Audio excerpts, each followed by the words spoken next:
All right, today we're jumping right into the Bhagavad Gita. And really, at its core, it's this incredible conversation, a talk about consciousness between the divine Krishna, with that peacock feather and that knowing smile, and the warrior Arjuna, who is just completely stuck, totally frozen by this crisis of purpose. And the wild thing is, this conversation is thousands of years old, but it feels like it could have been written for us, right now. So here's the journey we're going to take. First, we'll look at Arjuna's problem, and you'll see it's probably your problem too. Then we'll get to the Gita's huge revelation.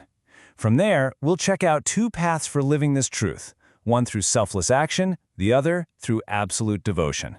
And it all builds up to this one final, super powerful instruction: surrender. All right, let's start where the Gita starts, on the battlefield. You've got Arjuna, this legendary hero, facing a choice that feels absolutely impossible, and he just freezes. This whole dramatic scene is really a way to talk about something that's inside all of us, that inner conflict that really is the source of all our pain. So the Gita just throws this massive question at us right from the get-go. What if? What if all our struggles, all our anxiety and confusion and pain, what if it all comes from just one single thing?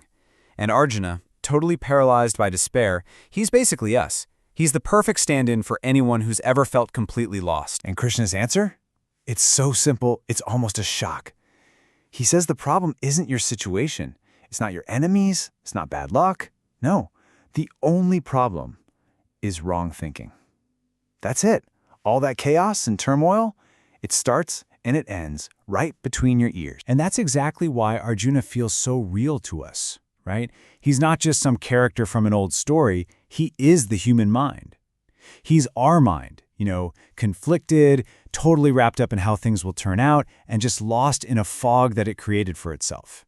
So his crisis?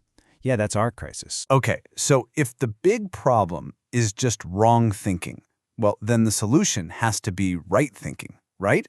And this is where we get to the Gita's great revelation. It's this total shift in how we see ourselves and understanding what we truly are. This path has a name in the Gita. It's called Sankhya Yoga, which basically means the yoga of knowledge. And the core idea here is that getting the right kind of knowledge, seeing things as they actually are, well, that's not just some philosophical game. The Gita says this is it. This is the ultimate solution to all of our problems. And this is where Krishna delivers the biggest bombshell of all, and he does it with the classic, gentle smile. He looks at Arjuna, who's a complete mess, and he's really looking at us too. And he says, look, your true self, it's not this fragile body. It's not this personality that changes all the time. He says, in your essence, you are immortal.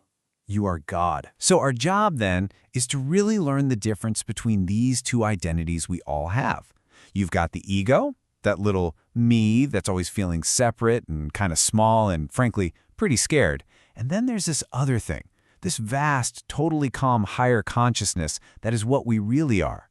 The whole spiritual journey, according to the Gita, is just learning to let go of that first one so you can live from the second. I mean, that's a pretty mind-bending idea, isn't it? So the big question is, how do you actually live like that? How do you go to your job, pay your bills, sit in traffic, all while holding on to this idea that you're this divine, higher consciousness?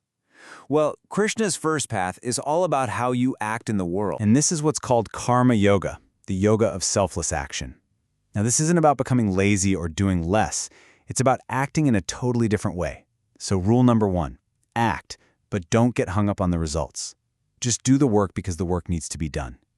Rule 2, understand that being selfless is the only real way to make progress.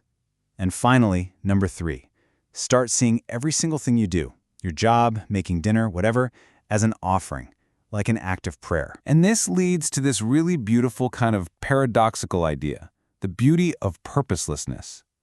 Now, that doesn't mean your life has no purpose, not at all.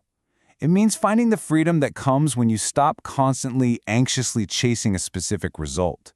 The real joy isn't waiting for you at the finish line. The joy is the running itself. It's in the action. But maybe the path of action isn't your primary way.